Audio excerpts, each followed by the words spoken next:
My name is Grandon Gill, and this workshop will essentially focus on three things. The first thing is understanding what a case study is and how it's used in a classroom context, and how to develop a case study. Report the disaster, how it happened, and how to fix it. Well, that's not the way we use case studies in the classroom for the most part. The types of case studies that we write are modeled after the type of case studies that are used at Harvard Business School, which is where I did my MBA and my Doctorate of Business Administration. And the purpose of those case studies is to promote discussion in the classroom. So the first thing that I will do then is talk about some of the different types of case studies. And we'll have a little interactive exercise that takes place during that. The next thing we'll talk about is just briefly how to structure and write your first case. And we have some templates. All of these things are available on this particular Canvas site, which is an open Canvas site, which you are welcome to share. And the idea is, when you're getting started with case writing, it's a lot easier if you start with a page that has something on it than a purely blank page. So we're going to provide you with that. From 11:30 to 12:30, you can have lunch on your own. Then we will have a couple of sessions dealing with the use of case studies in the classroom. What type of learning do you expect from case studies, and how do you facilitate case studies if you're an instructor? Finally, what we'll do is we'll actually talk about some of the specific cases that are developed for this cybersecurity workshop, and we'll hand out the case book. We'll also be revisiting those cases, or visiting those cases in some cases in this first session as well. So with that, what I am going to do is, with any luck, open up the first session.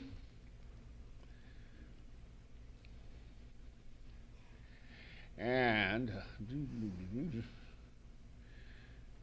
all right. As I mentioned, all of these slides are available on the Canvas site that we provided. Okay, so this material is also written at length in this book, Informing with the Case Method. That's one of the two books that you'll get at the end of the session. If you can last to the end of the session, the book's a reward, or a punishment if you're going to actually carry them through the airport. So what I'm going to do now is I'm going to talk about some of the different types of cases that we have, because as I mentioned, the biggest challenge that we tend to have when we are getting people to write cases is understanding what type of case they're actually trying to write. So I'll first talk about research cases, because I know if there are faculty members around, as soon as I say research, the ears perk up. Then we'll talk about teaching cases, and there are a lot of different ways case studies can be used in teaching. There's no right way and wrong way of using the cases, but there are different types of cases that tend to be used for different contexts. So we'll talk about some of those different types of cases. And then what we'll do is we'll have an interactive exercise where we'll give you some cybersecurity case topics, and we'll ask you to rate whether you think it's a good fit or a bad fit with the type of case that we'll be focusing on in this workshop, which is the discussion case. So, research cases. Research cases basically are designed to explore research topics through the use of a real-world story. And there are a lot of reasons why a story is a very, very effective way of communicating your research findings. And in fact, if you look at the history of business research, where I come from, A huge percentage of the research up through the mid to late 1960s really revolved around telling stories about what happened in different organizations or what happened to different individuals and what conclusions can be drawn from that. If you're writing a research case today, you are always going to have to relate that story to theory. You can either use it to confirm or refute existing theories, or you can use it to develop new theories. And if you develop new theories, then we like to call it grounded research because we need to have a name for everything, no matter how ridiculous that is. As I say, it can be used to develop theory or refine it. There are multiple designs for research. You can have the single case research, which is the dreaded N of 1. Let's say if you're doing a single case, don't expect to get statistical validity out of it. You can also have multiple cases, and then you can have sets of case studies that are large enough so that you can actually do some statistical analysis on it. The first sort of significant research project that I did after I got my doctorate involved investigating a set of 97 expert systems, doing a small case study on each one of those. And I actually had enough data. I was able to get full data on 81 of the systems so that I could use some statistical techniques to actually test certain hypotheses. Now, what distinguishes case study research from other types of research? Probably the biggest thing is triangulation. When you go out and do a survey of 1,000 people, you can get all sorts of statistical significance, but you don't necessarily have any clear idea of what the heck is going on in their minds. With case studies, you might only be looking at one organization or one individual, but you can really go into depth. And you can grab evidence from all different sorts. So that's called data triangulation. And so you can use interviews. You can use archival documents that you find. You can use internal surveys that the organization has. Essentially, the great thing about a case study is nothing is off limits. When people do something odd, you ask them why. You don't say, well, that's an outlier. You try to figure out the underlying motivation. It takes a lot of work to gather this type of information, but on the other hand, it can give you very, very deep insights. You can also use multiple forms of analysis. Sometimes there will be statistics. Sometimes there'll be textual analysis. Sometimes it's purely qualitative, interpretive analysis. The point is, all of these things can be grouped together as part of the case. You can also have multiple theories. One of the most famous case studies ever written was called The Essence of Decision Making, and this was written about the Cuban Missile Crisis by Graham Allison. And what he did is he took 3 theories from the social sciences and tried to figure out which of those theories best explained what happened during that period in 1962 where the world was as close to nuclear war as it ever got. And of course, you can have multiple investigators. So if you're trying to determine if your information is reliable, you can have 2 different investigators look at it independently and compare the results, see if they're providing the same thing. All of this allows you to create a very in-depth picture, but of course you lose this ability to say p less than 0.05. You don't get the sort of statistical significance you get from other research types. Research cases always have a strong tie-in to theory. We may be exploring, trying to develop new theory, so that becomes grounded theory, as I mentioned. We may use it to confirm a theory. This seems to support an existing theory, in which case the case provides an example that you can use to help people better understand the theory. You can also use it to provide counterexamples. Another example of early research that I did in research cases involved a call for papers on information technology and organizational learning. And the conventional wisdom was that information technology always helps with organizational learning. Well, what I found was two quite famous examples of companies from the 1980s who had automated a bunch of systems. One automated a bunch of stock trading systems. It was one of the first automated, maybe the first automated trading operation, Battery March Financial Management. And another automated the process of baking cookies, Mrs. Fields Cookies. And both of those organizations, in the process of doing so, got rid of a whole layer of people. Unfortunately, those were the people who interacted with the outside world. In the case of automated trading, it was the traders. In the case of the cookies, it was the managers, the only people in a traditional restaurant who stuck around for very long.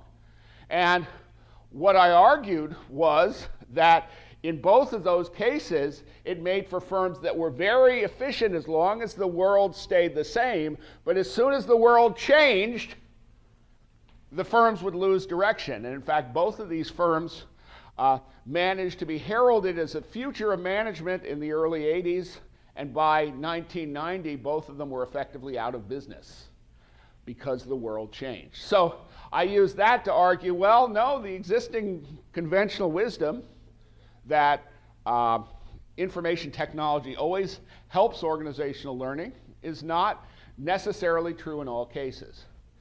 This type of research case gets published in the same type of outlets that you would see for any other type of research. So if you're in the social sciences, writing research cases is a good way to build a career if you're willing to invest the time and effort into it. That's pretty much all I'm going to talk about for research cases here, because that's really not the focus of this workshop. I just had to get it out of the way. Now, teaching cases. A lot of people group all teaching cases together, but they're actually very, very different in terms of how they're constructed and what you expect them to do. The discussion case, which is the focus of this workshop, focuses on unmade decisions. Very important, and I'll emphasize this again. When you have a discussion case, think of it as being like a mystery novel where the last chapter has been ripped out, and you got to figure out who done it based upon that. Oh, and by the way, lots of people might have done it, and there's no right answer. You never really learn what the organization did. And even if you learn what the organization did after the fact, it doesn't necessarily mean they did the right thing. So it's very, very open-ended. Now, a long discussion case provides a very, very full context. When I was working in South Africa, helping faculty members learn how to develop case studies, one of the challenges that I faced is while they were developing these case studies, they really didn't talk at all about the context. And I teach in the United States, and in the United States, 70 or 80% of our students could not locate Africa on a map, and about half of them are fuzzy on the concept of South. So they really have no idea where South Africa is. So we had one example of a case study on the insurance industry in South Africa, and it all revolved around funeral insurance. Well, in the US, funeral insurance is basically an insurance company trying to pick your pocket. It is almost never a good deal, and nobody buys it except for the people who really don't understand what they're offering. South Africa is a very different situation. In a lot of the South African areas, particularly in the villages, but in the cities as well, if a relative dies, The funeral is supposed to be a big send-off, and everyone in the world is invited.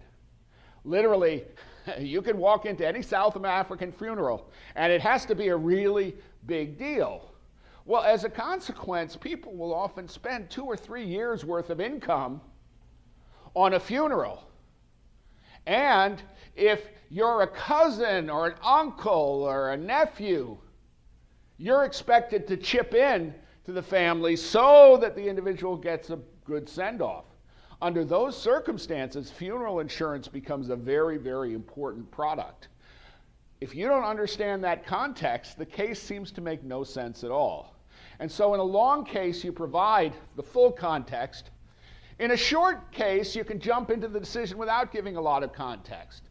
So, for example, if you're writing case studies for use for training within an organization, and my program director for the last 6 months was working in a cybersecurity firm developing internal cases that they could use to train their staff. Well, you don't have to provide 2 or 3 pages of information on the company in every case because everybody understands it. But if you distributed those cases out on the outside, wouldn't be that useful because people wouldn't understand anything about the company. Now, a second type of case is an example case. And the example case tells a story about cause and effect. Notice cause and effect. It tells you the full story, which is what research cases also do. Now, when I talked about my prior research, for example, the Battery March in Financial Management and Mrs. Field's Cookies, I was giving you an example case study. Why do you use example case studies? Because our brains are hardwired to understand stories better than anything else. If you want to impress people while rendering them unconscious, put equations on the board. If you want to get them to understand what you're trying to convey, tell a story. So, example cases play a very important role in the classroom. Oh, jeepers. That's the director of the Informing Science Institute, who usually calls me on Sunday, and I forgot to mention I was doing a workshop today. So, so at any rate, the example cases can be very useful. You can sprinkle them in the lectures. You can put them in textbooks. They tend to be a lot shorter because if it takes you 20 pages to give the example, then it's not a very good example. On the other hand, it's not unusual for your discussion cases to be 20 or 30 pages long, as you'll see when you get the book. Now, another example of a case study, and we see this a lot in engineering, is a walkthrough case. And this is a case which provides a problem that the instructor is going to work collaboratively with the class to solve. So maybe it's a case in study that's done in pieces. It's basically a very, very rich problem-solving environment because, again, students tend to learn better from the concrete than they do from the highly abstract. And the exercise case is a very close cousin to the walkthrough case, and then it provides a very, very rich word problem that forces people to really think about how to solve the problem. Walkthrough cases and exercise cases almost always have a right answer. So in this type of case study, what you're really trying to do is get people to apply knowledge that they have already got within the context of a real-world problem. Now, when the National Science Foundation thinks about case studies, that's the type of case study that they usually think about. So the State University of New York in Buffalo has a big repository of case studies that was funded by the National Science Foundation. And I was very excited when I heard the National Science Foundation had funded this case repository. I went through the cases, and not one of the cases in that repository actually looked anything like the cases that I had done during my MBA and learned to write during my doctorate. So, the focus of this particular workshop will be on discussion cases. Oh, I guess that didn't. Oh, yeah, I guess I clicked off of it because of the Skype. All right. The idea behind the discussion cases is, first off, you want to expose participants to realistic situations. When I started my MBA program at Harvard Business School, I had spent 5 years as a nuclear submarine officer. I was the reactor controls officer on the submarine, which should make you very afraid. I can honestly say the nation is much safer that I'm out of that job. But I was also the communicator. So, you know, my skill set was I knew how to operate a nuclear reactor underwater and ensure that the codes to launch missiles were properly validated. Those skills are not skills that they're normally looking for in the business world. But when I did my MBA consisted of 900 case discussions with maybe a dozen lectures sprinkled in over the entire 2-year period.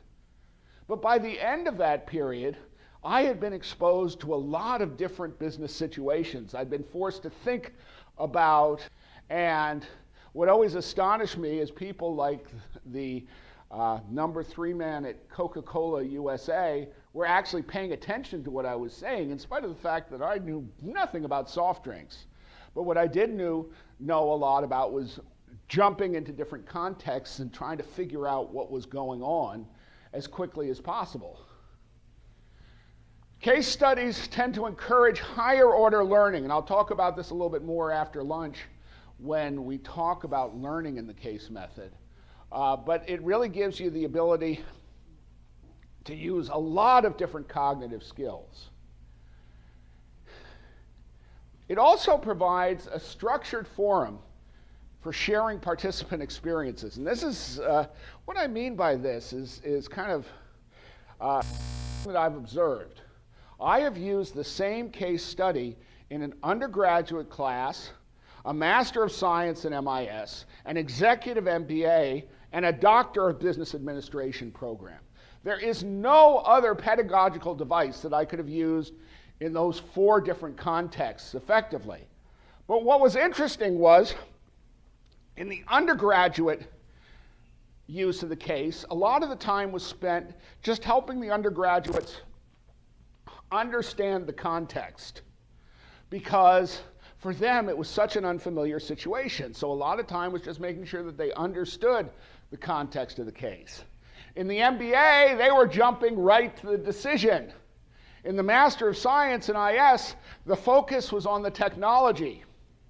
In the Doctor of Business Administration program, that was the easiest job of all. I just give them the case, and once I get them started, they all start sharing their own similar experiences, and I just stand back, let it happen.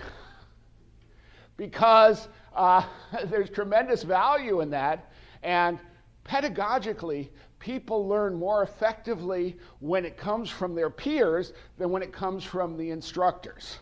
And so as a consequence, if you can get the peers really engaged and talking with each other, then a lot of learning can take place. Now, a typical case discussion in the world of business is open. That means there is more than one solution likely. There is no right answer to any of the cases that I use. A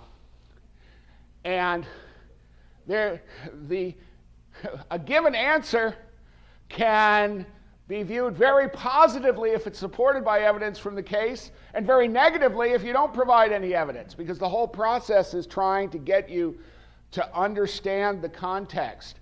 But you can never get all the context from a case. You always have to make certain assumptions.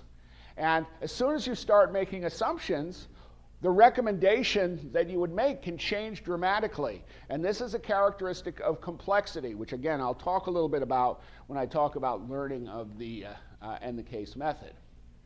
Now, they're authentic which means they depict real-world situations. Every single case study that I have worked on is based on a real-world situation. Sometimes we'll disguise the name of the company.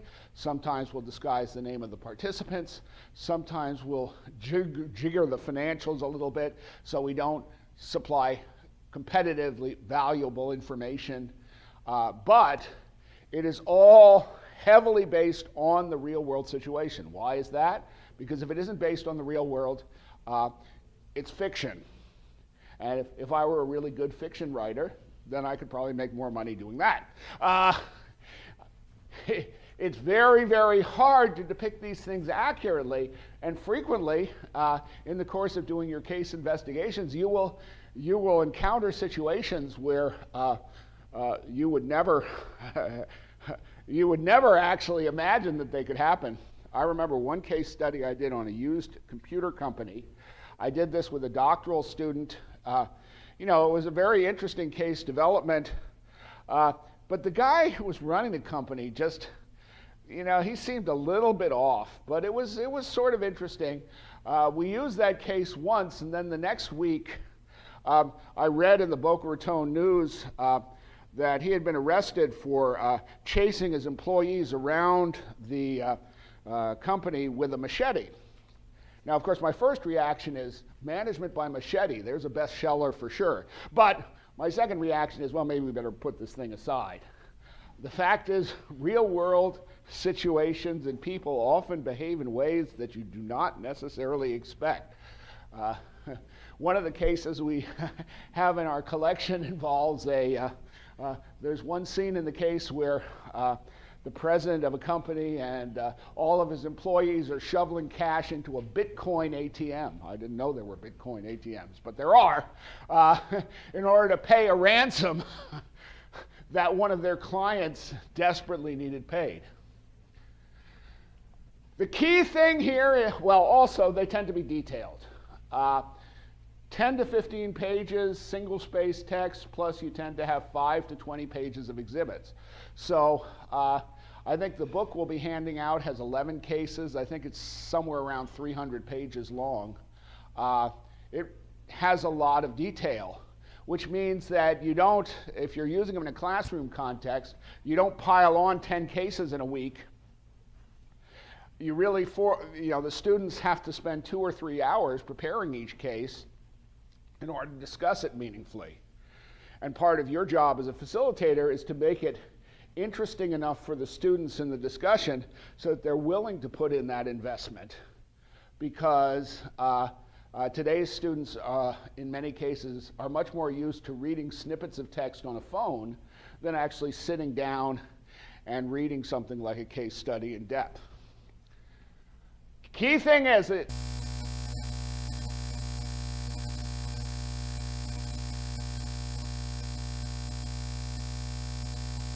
called Poll Everywhere. How many people here have encountered Poll Everywhere before? Okay, a few of you. Well, this is a polling tool that will allow all of you to vote anonymously. And what we're going to be doing is I'm going to be giving you a very short scenario, and I will be asking you, does this seem like a good scenario for a discussion case? Now, remember, I didn't say example case. I didn't say exercise case. I said a discussion case. And remember, a discussion case involves decisions that need to be made.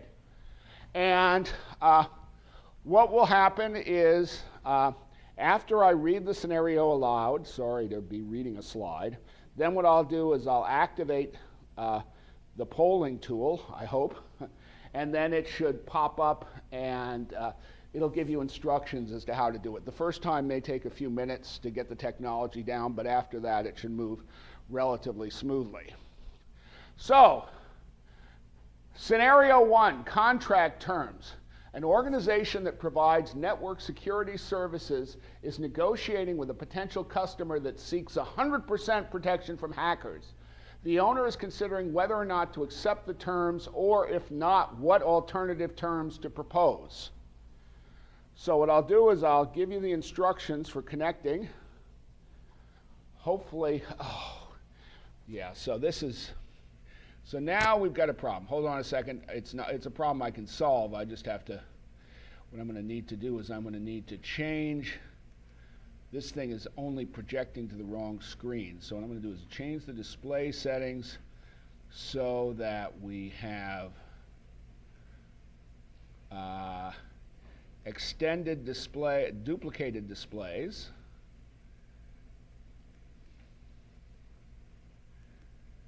Okay.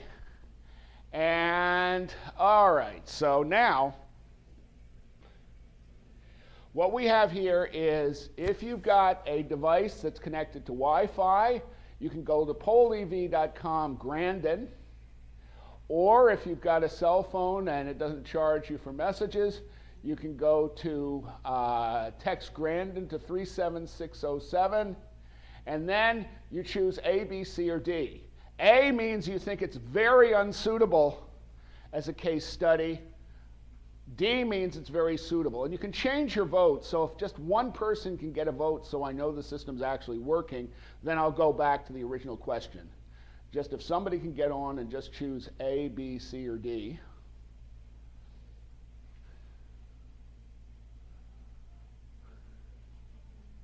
Has anyone been able to? I'm not seeing it yet.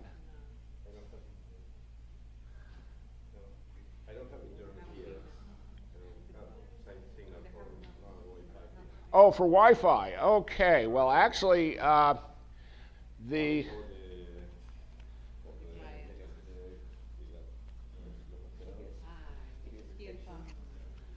I think. Well, why don't I? Okay. So we do have we have at least 4 people who've done this. There is a. Okay. So now what I'm going to do is I'm going to go back. Hopefully. Oops.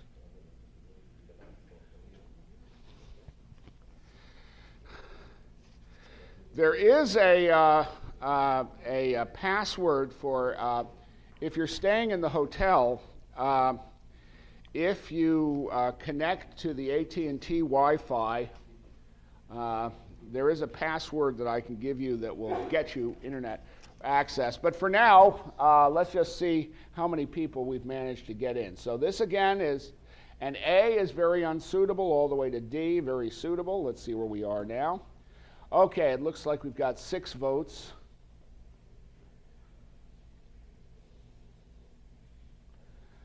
We'll just take a few more moments.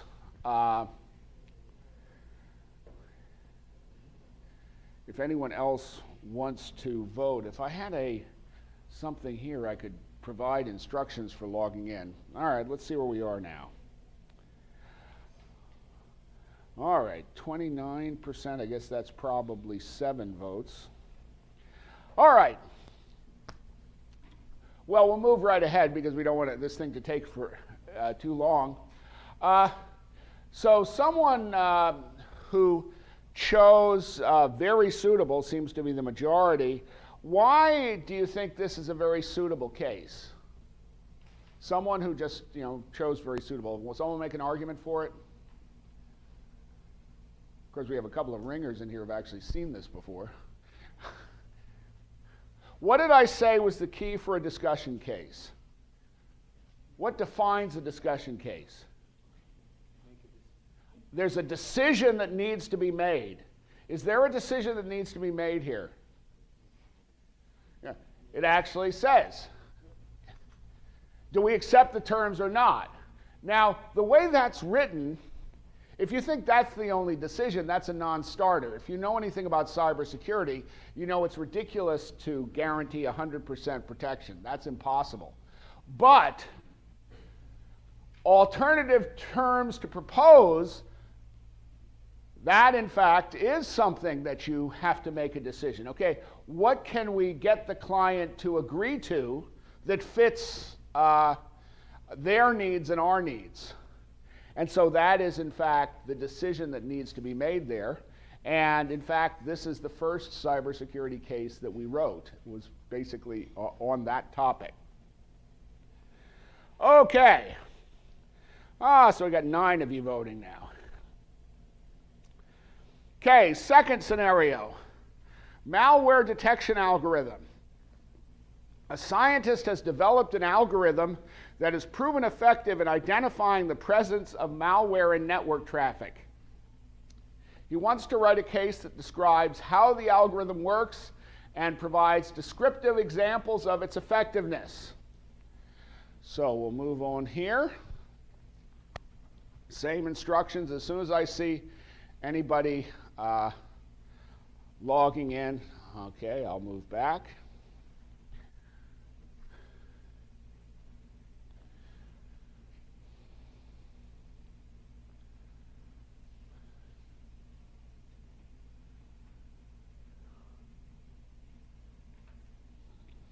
All right, let's see where we are now. Okay, so we have a big collection. Looks like we got 8 votes. A big collection of very unsuitable. Yeah, and the votes are moving towards this. I've been told I really ought to study how showing this actually changes the voting. Okay, someone very unsuitable. Why is it very unsuitable as written? Someone give me a... What's missing here? A decision, right. It's basically... And this is our second case. This is another case that was written. In fact, it was written, co-authored by an individual who actually attended one of these workshops a couple years ago. However, the decision was not the decision to describe how the algorithm worked. That doesn't fall under the discussion case area. The decision was, what do I do with this now? Because the fellow who developed this algorithm, Dr. Pawlowski, really wasn't that interested in cybersecurity. What he was interested in is how the brain reacts to music. And so the question is, he managed to demonstrate his algorithm's ability to detect malware in this test database. But then the question is, okay, well, that's great, but I'm not a cybersecurity researcher. I don't want to work in the field. And so the question is, how do you move it forward? How do you keep that knowledge from being lost?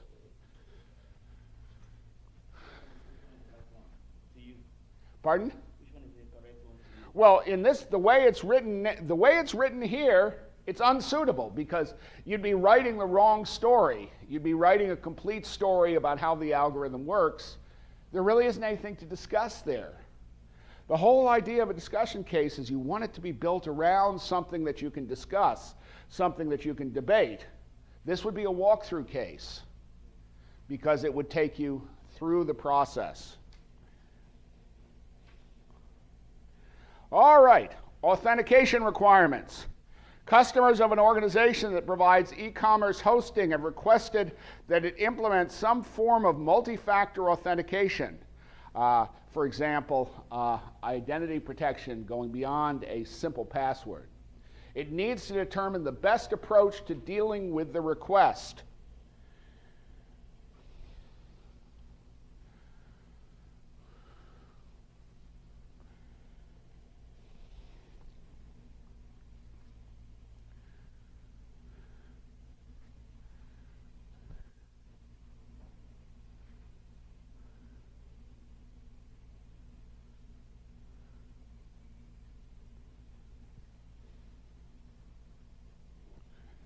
All right, let's see where we are now. Heavy on the suitable side.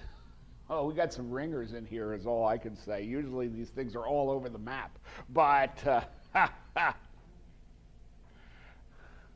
may have to ask my students to vote opposite of what they think. So why is this a good example of a case study? I mean, why would this be a good discussion case? Go. Because he's trying to determine the best one that decision. Exactly right. He's trying to determine what would be the best approach. Now, this sounds like a very simple situation because we did, in fact, write this case. But one of the challenges was this company basically provided logistics and marketing hosting platform. And most of its users were distributed around the globe, small companies in Africa and Asia. And as a consequence, you could not find a single authentication method that worked perfectly for all the companies. And what they were afraid of is the disruption it would cause to existing companies, even though they had some of their clients really wanted it. So that was really the challenge in figuring out how to deal with that. Okay. Secure code architecture. A researcher has developed a patented microprocessor architecture that dramatically reduces vulnerability to insecure coding errors. He is considering alternative approaches to getting further research funded, or alternatively to interest a chip company in purchasing the patent. He is also concerned about the university's recent assertion of claims to the patent.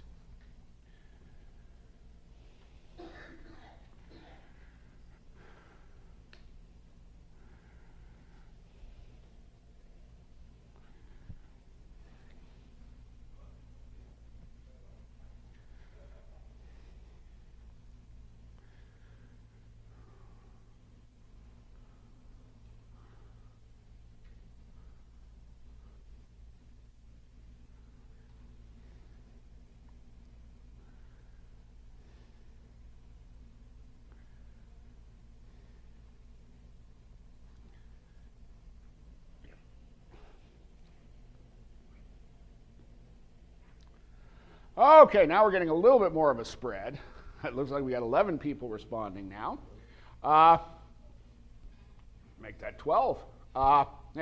So the majority seems to be on the suitable side. Someone explain to me why they think it's suitable. What's the decision here? There are a couple of decisions. So whether to go for funding or to sell a patent, and then how to deal with the dispute over the claiming patent. Yep, very good. These are both examples of things that require a lot of thought. I mean, just because your university says, well, we have a right to this patent or part of this patent, doesn't mean that's true. But you have to decide whether you fight it. That becomes a very interesting challenge. Another challenge, of course, is the question of where to get funding or whether you should sell out. So there are a lot of decisions here. Now, this is an example of a case that we didn't write, but it was inspired by a presentation that I saw at the National Science Foundation's Secure and Trustworthy Computing annual or biannual conference. And I spoke to the person who gave the presentation, and it was actually a woman, and she was she was interested in writing a case, but ultimately one of the challenges you have with cybersecurity cases is that a lot of times as you get into the details of the cases, suddenly the organization says, well, we're not sure we want to actually expose that, and there's no easy way to disguise it. One of the big challenges we had in doing this grant was that it was supposed to be a 2-year grant, and we were supposed to develop 10 to 12 case studies. It actually took us 4 years to get enough sites. And a number of the sites are in my local university because I had a little bit more push in the ability to get people to expose information. Indeed, one of the cases is Grandon.com got hacked, in which I exposed my own ignorance of even the most elementary security procedures for my own personal website and the consequences of that. Most people aren't willing to expose themselves in that way, and this is one of the challenges that we've had. One of the reasons we run this workshop is, we're teaching courses that use these cases, and we're desperately looking for other cases from around the globe. So if you have opportunities to write case studies related to cybersecurity, you can find a lot of support from us. Even though the grant has expired, we are more than happy to provide you advice and some guidance in moving the process along, because we really want to use these cases, and we hope that others will use them as well. All right, let's see. Intrusion lesson learned. A major bank has just had over 1 million customer records stolen by hackers that appear to be agents of a foreign government. The IT director wants to write a case study describing the events leading up to the incident and how they might be avoided in the future.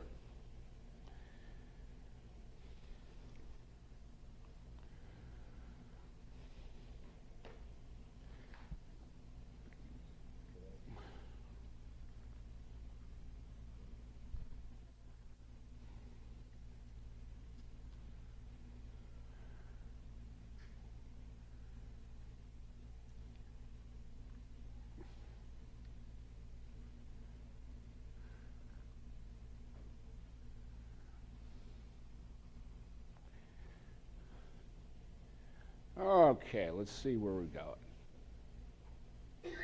Oh, good. Now we're starting to get a spread. Haha. Yeah. So apparently what's happening is I am actually causing you to lose learning as the thing progresses. Actually, they get harder as it goes on. So right now, the bare majority seems to think that this is unsuitable for a discussion case. What is it about it that makes it unsuitable?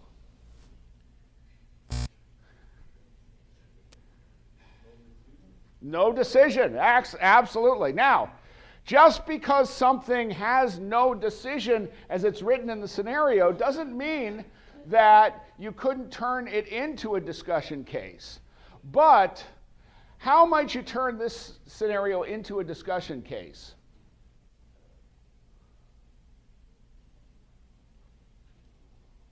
Go ahead. Trying to find an answer to how it can be avoided in the future. Okay, good. So basically you talk about this and then you say, all right, this is what happened. Now, how do we protect ourselves in the future? That's going to involve a lot of decisions. The other thing you can do is change the timeline. Basically, change the timeline to the point where you've just discovered that you've been hacked. What do you do now? Because when you write one of these cases, by the time it's discussed, most of the time the decision will have been made, so it's just a matter of where you put the timing. So that could be a very interesting case if you stopped after that first sentence and then said, okay, what do we do now? And so it's almost always possible to take an example case and turn it into a discussion case, either by looking at the case and reflecting on what to do in the future, or by slicing the timeline to the point where there actually are decisions to be made.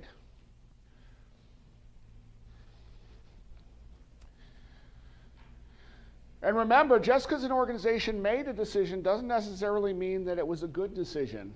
And so even knowing the decision they made does not necessarily tell you what you should have done. IT Security Audit Checklist. An accounting firm has developed a security audit checklist that has proven very effective in identifying system weaknesses before actual intrusions occur. It seeks to develop a case study to describe the audit process and provide examples of its past effectiveness.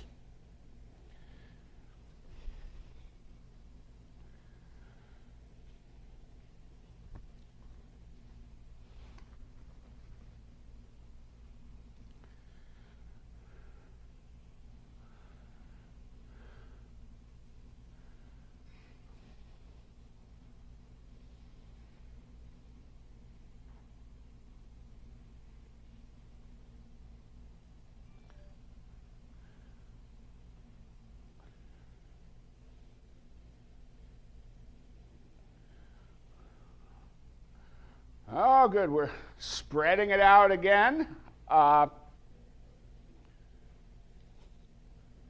Ooh, a barbell distribution.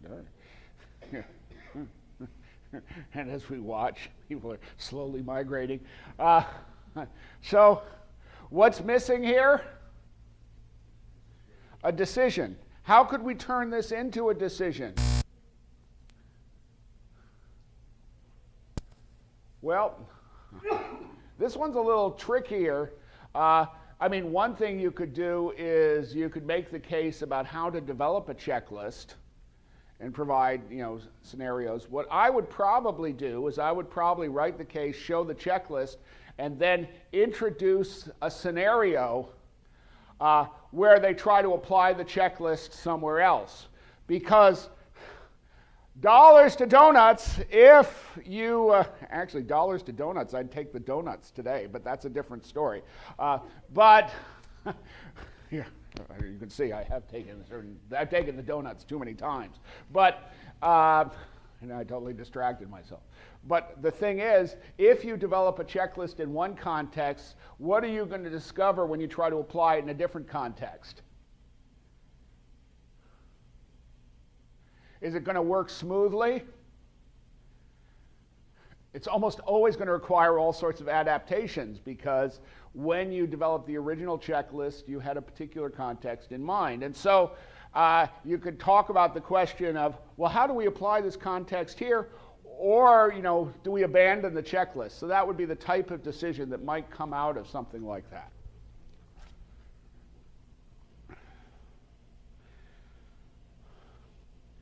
Incident escalation. After receiving a report from the FBI that a seemingly minor penetration has occurred in its systems, a national retailer discovers evidence that the system compromise is far more serious than initially expected. An academic researcher who happens to be consulting on another project wants to develop a case study to document management's response to the incident as it unfolds.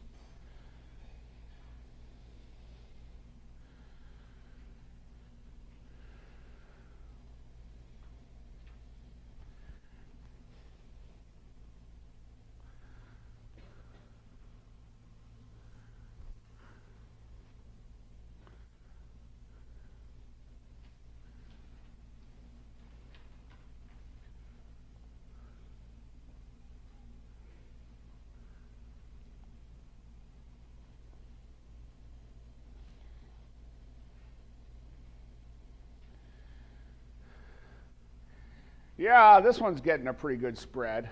And I'll let you in on a secret. Even I can't answer this one. Because this one was a curveball, because it all depends upon where the academic wants to stop. If the academic wants to stop writing the case in the process of making all these decisions, that could be a great discussion case. If the academic wants to wait until the end and then document the entire thing, including the solution, then you've got more of an example case. So once again, the idea is that by changing the timeline, you can actually have a major impact on whether or not it's going to fit the discussion case mode. Cybersecurity employment opportunities. A large organization in the healthcare industry is growing increasingly frustrated by the small number of women working in its HIPAA security group. For those of you international, HIPAA is the US law governing the protection of electronic health records. It seeks to design and develop a training program that will attract women to well-paying cybersecurity jobs.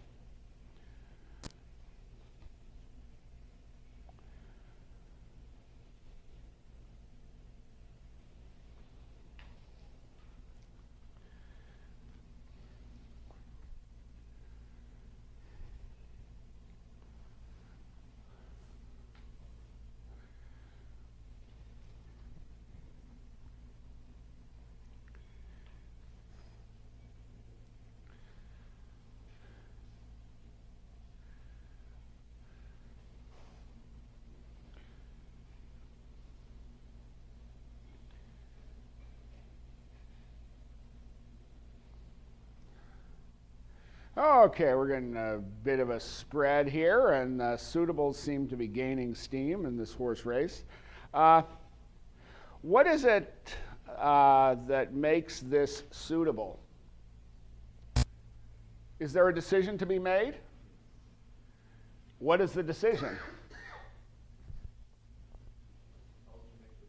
How to design the program. So it's, for those of you who are interested in design science, one of the things that you can do is have a case that requires individuals to create a design. Now, One thing I will tell you from an instructor's point of view is if you're dealing with students who are used to case studies and you give them an open-ended case like this, you're going to have a heck of a time getting a discussion. On something like this, I would probably assign the case and then require them to submit a design before the class just to try to give it a little bit more structure when we discuss it. Because the problem with design cases is whereas when you've got a case that has some simple yes or no decisions, you can keep the discussion focused on it. When you have a case that involves lots and lots of designs, it can get very confusing very fast. So a case like this would work very well in the second year of Harvard Business School where they've already got 500 or 600 cases under their belt and they're used to doing these things and they can actually help the instructor out, keep the discussion focused. If you're dealing with an undergraduate class that's never seen a case before, it will take a lot of fancy footwork on the part of the instructor to keep that discussion going. Almost done here. Security budgeting, a medium-sized manufacturing business attempting to determine what is an appropriate amount to spend on cybersecurity and where that money should be allocated. It has a series of third-party proposals on the table and has also acquired some benchmarking data on industry norms for security spending.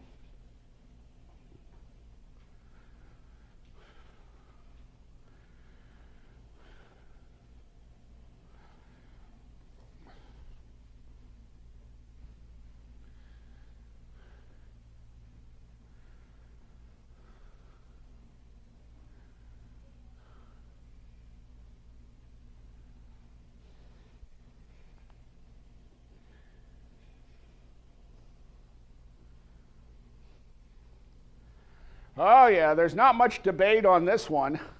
Yeah, we basically, everyone thinks it's a good candidate. It is. Actually, it creates a lot of structure if you have a series of proposals. When I hear that I've got a series of proposals to work with, suddenly, I know that case is practically going to write itself because basically the analysis will be how do the proposals fit the context, so it becomes a lot easier. One of the things you'll discover when you're case writing a lot of the time is you really have to help the individuals who are making the decision realize what the decision is because they often aren't aware of it. And sometimes you have to come up with some options they haven't considered. So you become kind of engaged in the process. Okay, last one. Cloud migration. A division of a multinational corporation has just completed a total migration of its IT facilities to the Amazon Elastic Cloud. During the course of migration, it discovered many unsuspected vulnerabilities in its system that it suspects may be present in other divisions that still host their own IT. It wants to develop a case to document these vulnerabilities and to present the implementation approach that it pursued.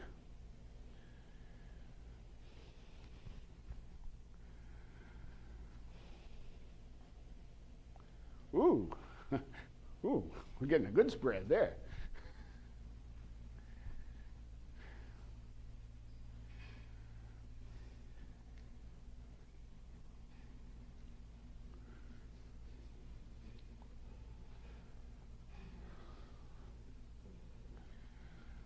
All right.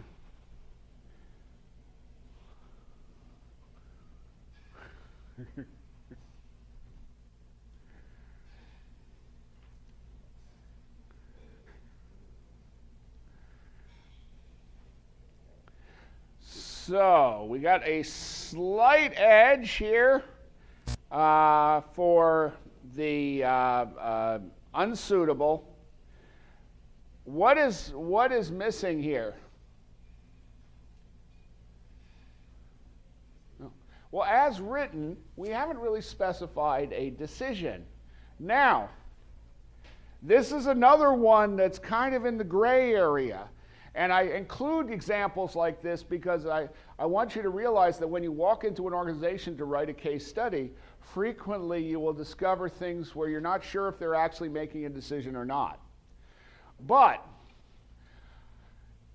in this particular case, what I would argue is that if you developed this as a description and showed the vulnerabilities and then discussed it in the other division, the question would be for them to decide whether they need to look at this in their own division or not. On the other hand, if you just leave it open-ended, it's probably a little bit too closed. So the other decision might be, how do we go out and convince the other divisions that they should look at this? Because guess what? Different organizations have different types of relationships with divisions. Some organizations have a very strong not invented here culture, which means that if they learn some other division found it, they're going to assume that that other division is screwed up and that they've got it done right. So these are the types of things that you might have to think about in this one. As I say, it's designed to be a little fuzzy, because I didn't want people to get cocky at the end of the lecture. So what we'll do now is take maybe a short 3-minute break. I see a number of people have had coffee, and so if we could, the materials on case writing. And so what I'm doing here is when I do this as a 4-day workshop, notice I've compressed 4 days into 4 hours here today. I will spend at least a whole day on the material about writing cases, and we'll go over the different things that you have to think about. In the case of this workshop, what I'm simply do is show you the resources that we have available. And all of these, well, some of these resources are explored in the case book that you'll get. Some of them are available here. So the first thing I want to show you right now, by the way, this is the Canvas site that you will get. So for example, when you log into the system, as per that page I handed out, you will see this thing. Here's a copy of Informing with the Case Method, an electronic copy. You'll also get a physical copy today. Here's the types of cases lecture I just gave. And here are one of the things you also have here is, let me just check here. I think this one I might have some videos here. Yeah, so Informing with the Case Method, here's a link to the book, but here's a link to videos on the first 7 chapters of the book. Each one of these videos is about 20, 30 minutes long, where I just go over the highlights of each chapter. Then, let's see, we'll go back here.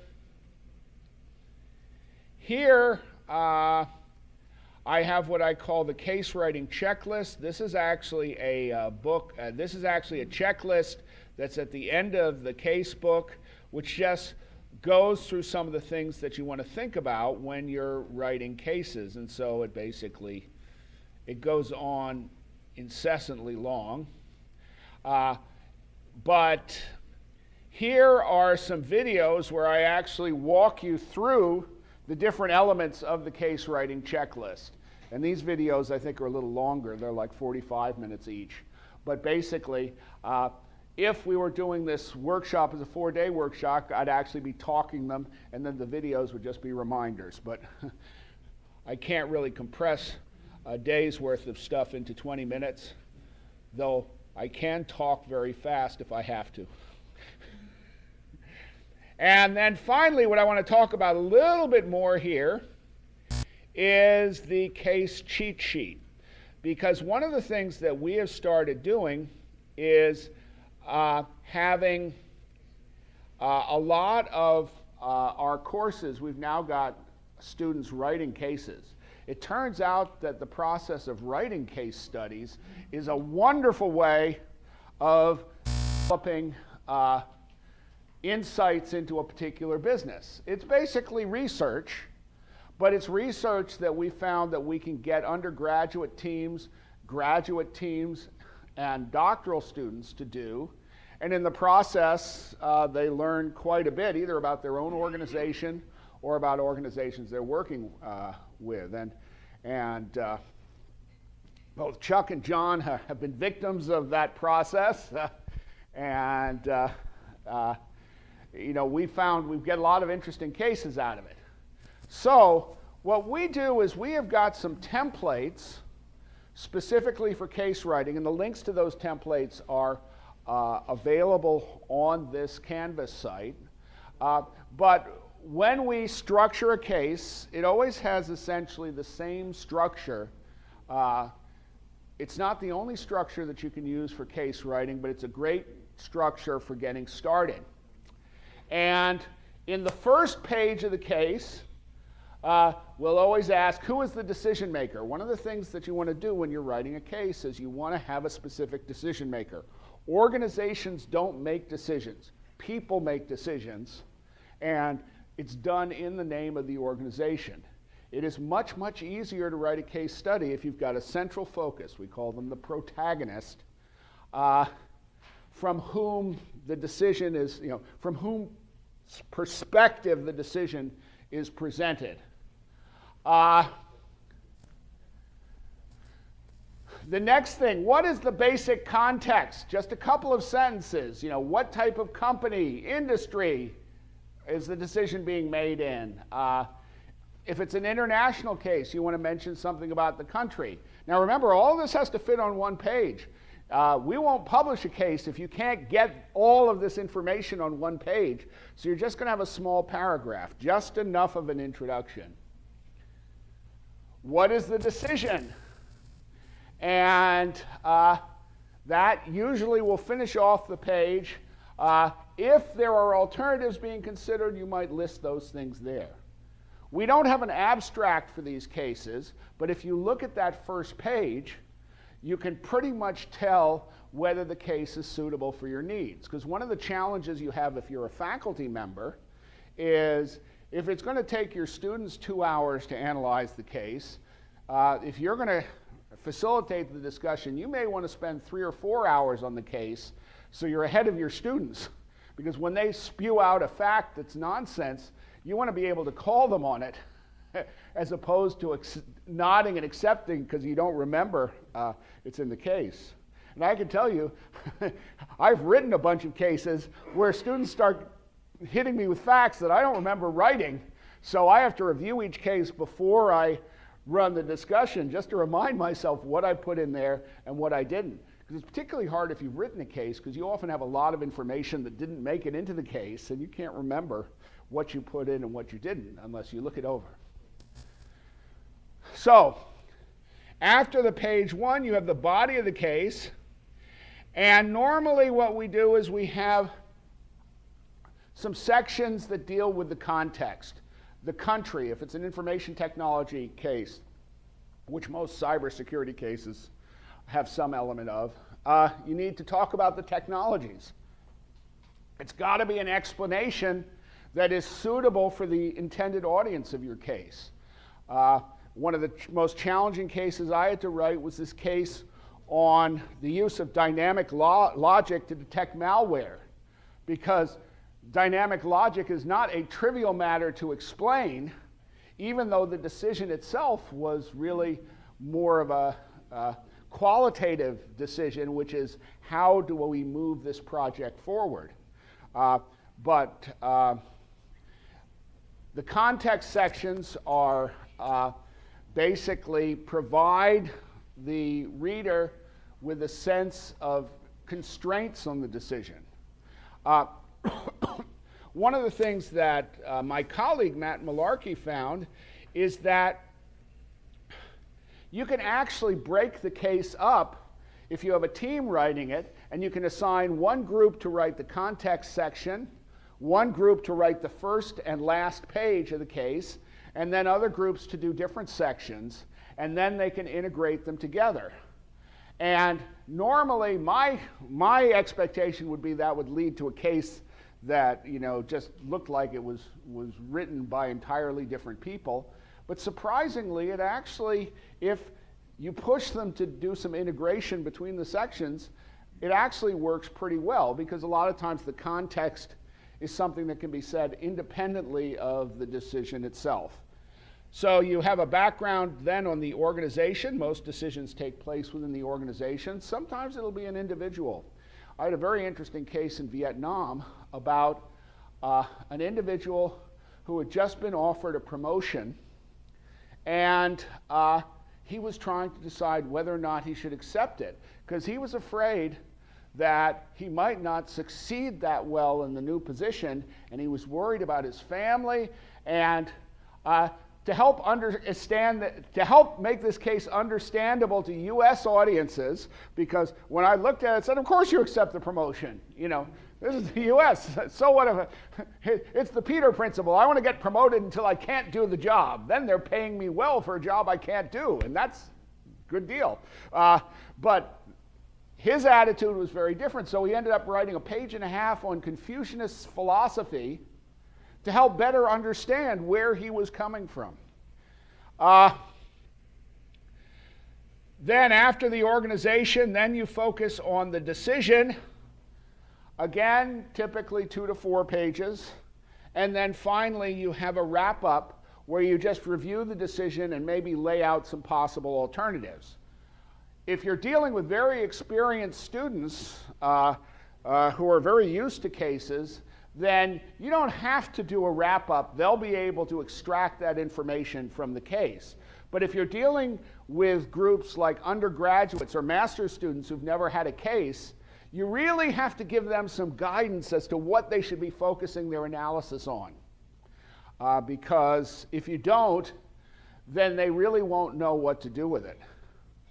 I will say that when I started my MBA, you know, the first thing they did was showed us all movies about how terrifying the MBA was going to be and all this type of thing. I'm not sure exactly why, but I just spent 5 years in submarines, so it didn't scare me. As far as I was concerned, as long as it didn't submerge, I was okay. But then they hand out the cases, and about half the people looked at these cases and say, well, what do I do with this? Because when you first encounter one of these cases, it's like, well, wait a second, what did they do? Where's the ending? You know, it's basically, it's an open decision. And unfortunately, when you're dealing with folks who are not used to cases, you have to give them a little help. In fact, I'll talk about this maybe a little bit when I talk about facilitation, but one of the things I usually do is I have a warm-up case, which basically includes in it a description of the case method and what is expected of folks. If I start lecturing people on how to analyze a case, then it sounds like I've given up already. You know, I'm going to revert to lecture whenever I can. So it's better to give them a case about, in one of the cases I used is about a class that went into open rebellion against me, and the question is, what do I do? And to understand that case, you really have to dig into the case method, and that, and that helps students better understand what it is that's expected of them. But as I often pointed out, when I did my MBA, we did 15 cases a week. In other words, 3 cases a day, 5 days a week for 2 years with a summer break. Well, in my normal graduate class, we'll do 11 cases because we've got a 12-week semester. So by the end of that class, they will have done as many cases as I had done by Thursday afternoon of the first week of a 2-year program. So we got to get them up to speed very quickly. We got to give them a structure that they're used to. Now the rewards are great for this because especially if you develop your own cases to use within the context of the course you're teaching, you can often get the decision makers to come in. It's really nice to have local context. That was the reason I did a Fulbright in South Africa. For the last 3, well, it was summers for us, but it was winters for them. I went down to South Africa for 2 months, working with local universities here. That's why I was familiar with Potchefstroom. But working with local universities, helping them learn how to develop case studies, because one of the big problems that South Africa has, and actually a lot of Africa has, is the fact that so much of their curriculum is from Europe and the US, and they want to decolonize it. They want to basically bring in local concepts. Well, one of the best ways to do that is develop local case studies. Then after the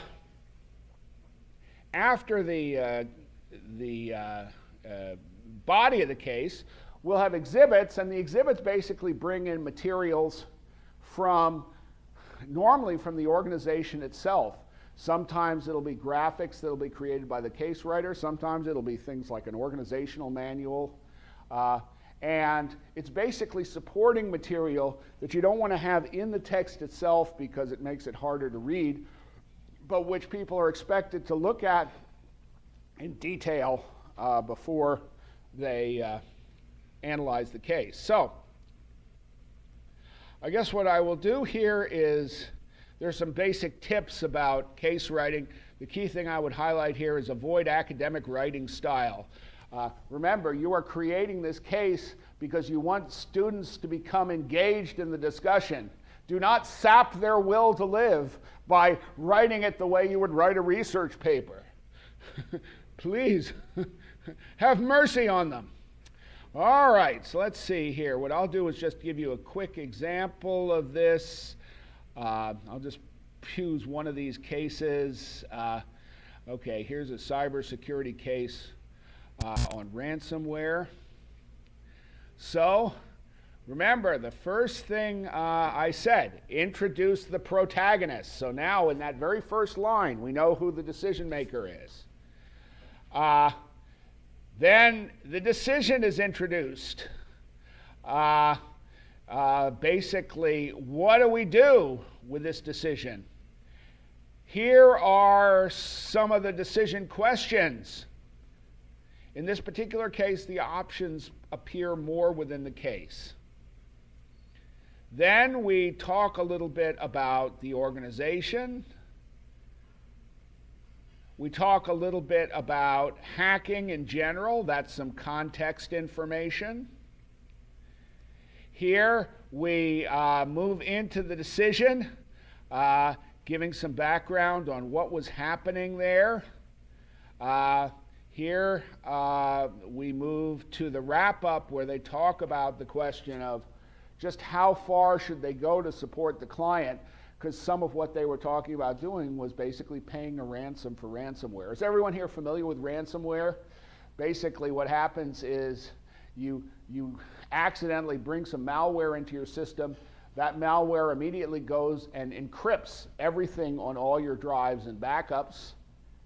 And then they send you an email saying, hey, if you want the key, you've got to pay us a certain amount. And if you don't give us the key, you're never going to be able to access your data again.